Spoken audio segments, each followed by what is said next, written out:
All right, so our next presenter is going to give you a very quick snapshot of the McGinnis cabin project. You're going to hear a bit from Loren, but he's a little bit of our superstar. You'll hear more from him tomorrow. That's great, thanks. Just set you up really high. Set the bar high. Now, this is Loren Ebner. Loren Ebner. I do that every time. And I'm going to let you describe the project. Just FYI, you will hear more about stewardship and contracting and some of the specifics on that from Loren tomorrow, which is why he's really our superstar. Thanks. So actually today we were hoping that Jim Durglow from the Confederated Salish and Kootenai tribe was going to be here to talk about McGinnis cabin from the tribal perspective. He wasn't able to show up, and in lieu of Jim, I'm going to just give an overview over the project, but I'm going to actually use Randy Hoyam was the district ranger who did this, who initiated this project with the tribe. And this is Randy's PowerPoint, and I'll just run through it and describe the project just so you guys have a little bit of an idea of what we did in Montana on the Lolo National Forest. The project was about 1,000 acres on the Lolo National Forest. It was a pre-commercial thinning and commercial thinning of 50-year-old second growth ponderosa pine plantations. It was harvested mechanically, and we did an integrated resource service contract with the Confederated Salish and Kootenai tribe, where we hired the tribe as the contractor. The work items on the contract included logging. We paid that as a service item. Contractor treatment of saw timber, contractor marking of saw timber, designation, we used designation by prescription for that, road maintenance and road construction activities. And then there was some, in those road construction activities that included some reconditioning, some brushing, and some clearing and grubbing. Oh, I gotta point at this. I don't think well, let's see here. Technical difficulties? Just use that, okay. Okay.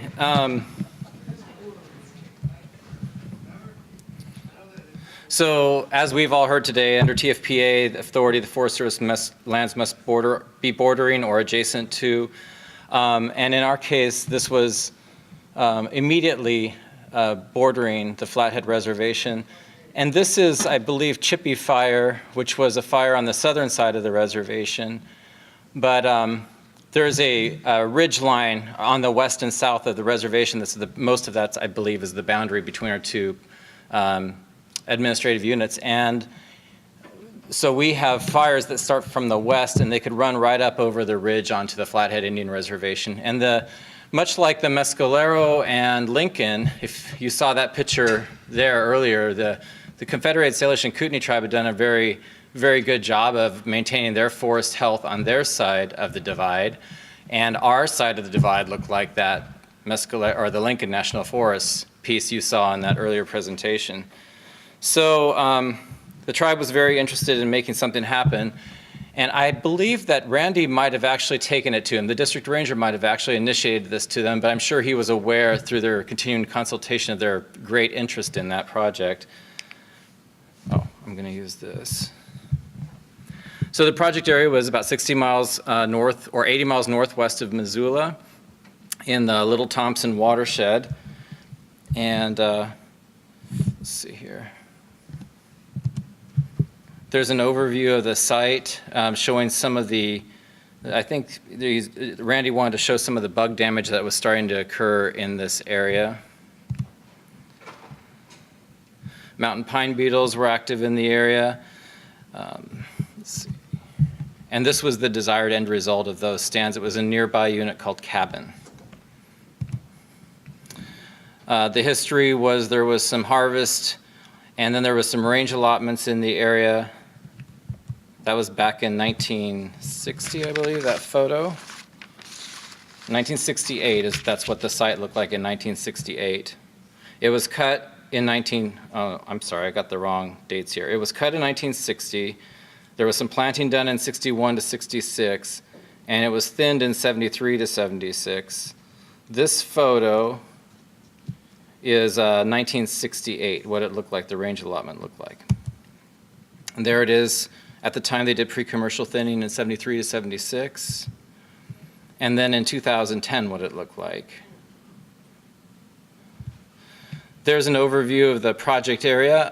It was up near the divide, and the yellow on to the east is the Flathead Indian Reservation, and then the pink, it represents the units.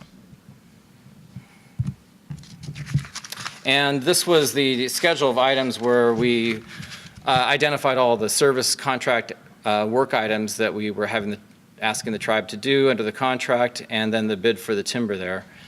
One of the original challenges we had was because we did this in 2009 was that we hadn't done any projects under the Tribal Forest Protection Act. I was completely unaware of the act or the authority to basically go directly to the tribe, hire them as a contractor without competition. And we didn't have a lot of direction in the Forest Service Handbook. So it took a little bit of time. There had been the project on the Mescalero Apache already a couple years prior, I mean on the Lincoln, I should say. But we didn't have any knowledge about really how to go forward. So it took us a little while to get started, but once we got going, things started falling into place. That was the first challenge. Now, Stephanie, I'd like to switch PowerPoints. Do I just escape out of here to launch the next PowerPoint? I forgot how quick it was. Yeah, it's a pretty quick overview.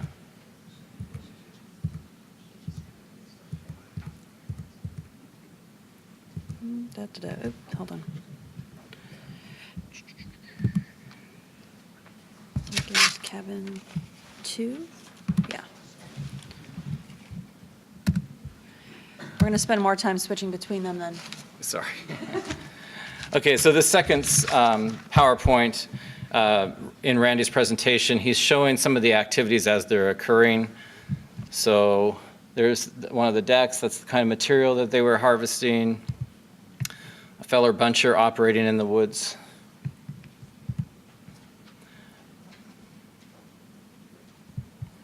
Showing the grapple making a turn with some of the material. And that's what the non-saw component looked like out there. There's the processor. And then pre-treatment, some photos of the pre-treatment, what it looked like out there, just to give you guys an idea of the conditions that we're working with.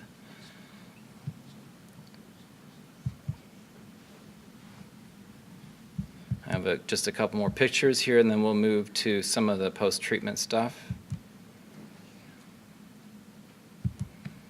So that's the pre-treatment. Now I have one more switch to do to get to the next. And then I'll make a few comments about another one of the challenges that we had.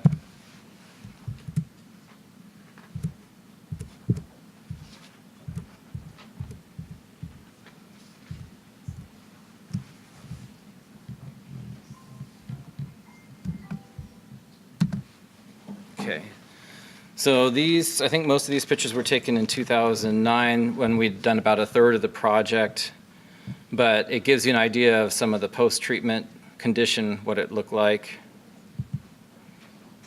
Randy made a note here to note the lack of soil disturbance.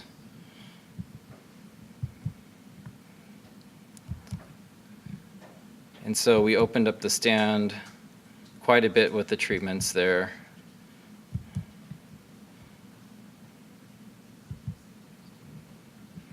Again, he makes a comment here about the extent of the soil disturbance. He was very happy with how this project turned out. And then some of his concluding remarks about the necessity to get regional approval for the project. The Washington office approval he's talking about is our first challenge, just trying to figure out could we do it through procurement directly with the tribe without competition, making sure that we were good there. And then he had some acknowledgments for a bunch of people involved, most notably the tribe. Very good partner to work with. And I would like to talk just a moment about that. So one of our major challenges that occurred was that this project was awarded in 2009. And of course, in 2008, we had the financial collapse of October 2008. In retrospect, I'm kind of thinking that maybe Randy pushed this project even harder because he could see the writing on the wall. But we had a mill there, an outlet for the non-saw material called Smurfit Stone. That facility used wood chips and they basically created cardboard boxes for shipping all those things that you order on eBay. And so that's what they did. And they took a lot of material. But in about, well, it was January 2010 approximately, that facility closed, and we were only partway into the project. And so at that time, there were not any other outlets for the materials. That was a major challenge for us because we had a lot of material we didn't know what we were going to do with anymore. We had a contract with the tribe, and of course a contract is a legally binding instrument, and there are ways you can adjust contracts, even terminate them or cancel them, but you know, it presented something of a problem. In this case, because that facility was pretty much the only outlet for this material in western Montana, we considered it to be an excusable delay. It was something beyond the control of either the tribe or the Forest Service. And so we basically put the contract to sleep. We talked to the tribe about it. We all agreed we wanted to keep moving forward with the project, and we suspended work on the project, and we're hoping for a solution to kind of present itself to us. And a couple years later, we did get some money and actually renegotiated a modification on the contract with the tribe to take the material off, but we would pay some supplemental funding to take it to a more distant location that was not anticipated at all, that would not have normally been a reasonable location. So that's how we basically solved that problem. One of our facilities there now is we've wrapped up the project. It's all the logging's done. We do have a little bit of road work left to do, so it's not completely closed out. But what the tribe has done is searched for additional money from other sources, and I don't know the name of the program, and Sonia might even know. I don't know if you're familiar with what's going on in Montana with the tribe there, but they obtained some money, I believe, through BIA for some fuels reduction work.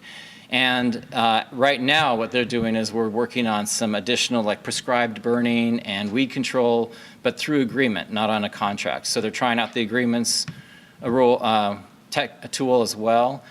And Jim mentioned to me they might be looking at doing another contract. But one thing I wanted to talk about as far as entering into the contract with the tribe was it was not the instrument that they would have normally, done business with the government on. They were not used to being in the role of a contractor, as Thora said earlier.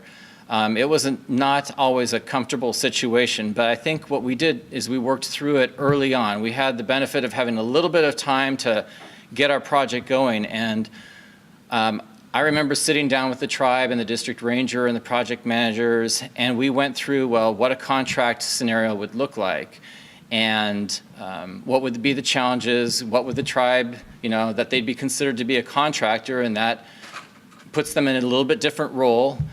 A lot different role, actually.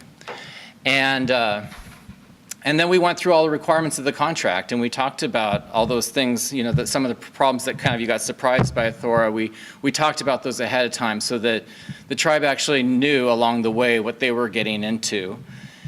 And we had meetings before I even gave them a solicitation to give me a price proposal on. We were having meetings about building the project. I mean, the ranger had gone through a lot of consultation with the tribe for probably many months, maybe even years before this. And then when I got involved, we did contract-specific pre-solicitation meetings. And then we finally we issued a solicitation to them for them to give us a price proposal. They gave us the price proposal. We negotiated, we got an award on it, and we had a pre-proposal conference and went through it again. Actually, we had a pre-proposal conference prior, and then we had a pre-work meeting and went through it again. So we had at least 2 pre-award meetings, possibly 3 pre-award meetings to make sure that we were all on the same page, and then a post-award meeting to go right before we started the project. One of the benefits of going the contracting work, I'm not here to sell any particular instrument. There's a whole spectrum, and we'll talk more about those tomorrow. One of the benefits on the contract procurement side is that the contractor, in this case the tribe, gets the full financial benefit of that. Since they are a contractor and they price for their risks and things, they will receive all that compensation.